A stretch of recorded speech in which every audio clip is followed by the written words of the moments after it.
2026 தேர்தலில் உங்க கட்சி தாவேகோட கூட்டணி வந்து எங்கள் கூட்டணியெல்லாம் நான் உங்களுக்கு பல முறை பல ஊடகங்களில் சொல்லிட்டேன்.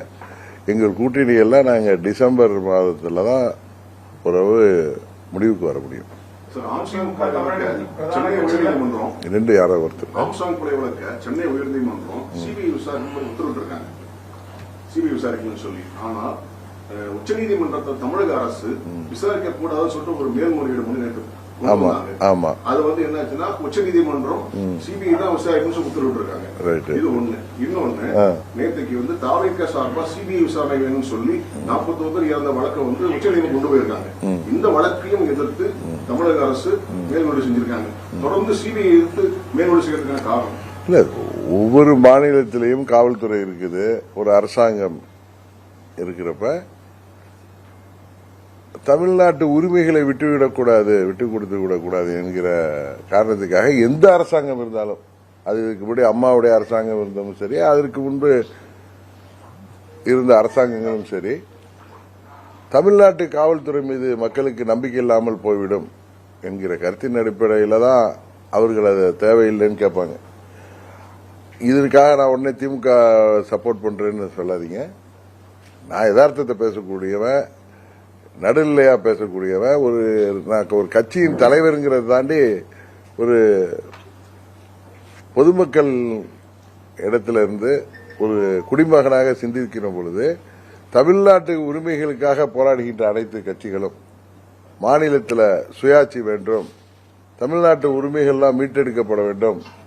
அதை வந்து எந்த ஆட்சி இருந்தாலும் மத்தியில் பிஜேபி காங்கிரஸ் ஆட்சி இருந்தப்பையும், இங்க அம்மா அவர்கள் முதல்வராக இருந்த போதும் சரி, அதற்கு முன்பு கலைஞர் இருந்த போதும், புரட்சித் தலைவர் எம்ஜிஆர் அவர்கள் இருந்த போதும் சரி, பேரறிஞர் அண்ணா வந்து 67 என்ன அவருடைய கொள்கையை மாநிலத்தில் சுயாட்சி, மத்தியிலே கூட்டாட்சி, மாநிலத்தின் உரிமைகள் பாதுகாக்கப்பட வேண்டும் என்பதுதான்.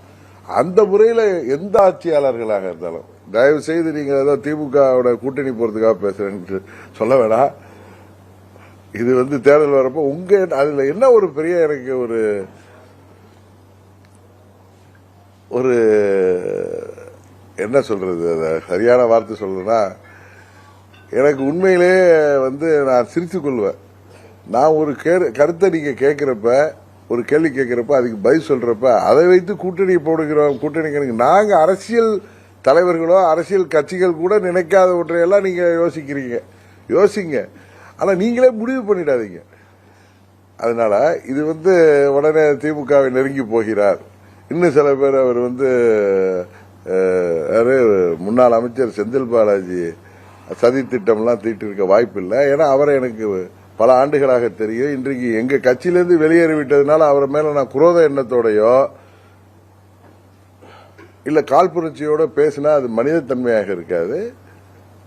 அவருக்கு அரசியல் ரீதியாக வெற்றி பெற வேண்டும் என்ற, தங்கள் கட்சி வெற்றி பெற வேண்டும், தான் வெற்றி பெற வேண்டும் என்று மும்முரமாக செயல்பட்டுக் கொண்டிருப்பார்.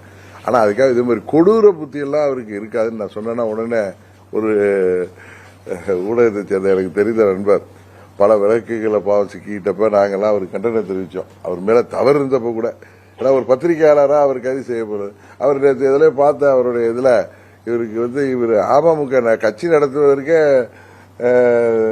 செந்தில் பாலாஜி உதவி வருகிறார்ல, என்னெல்லாம் கற்பனை, இவங்க யார்கிட்ட என்னென்ன உதவிகள் பெறாங்கன்னு எங்களுக்கு எல்லாம் தெரியும்.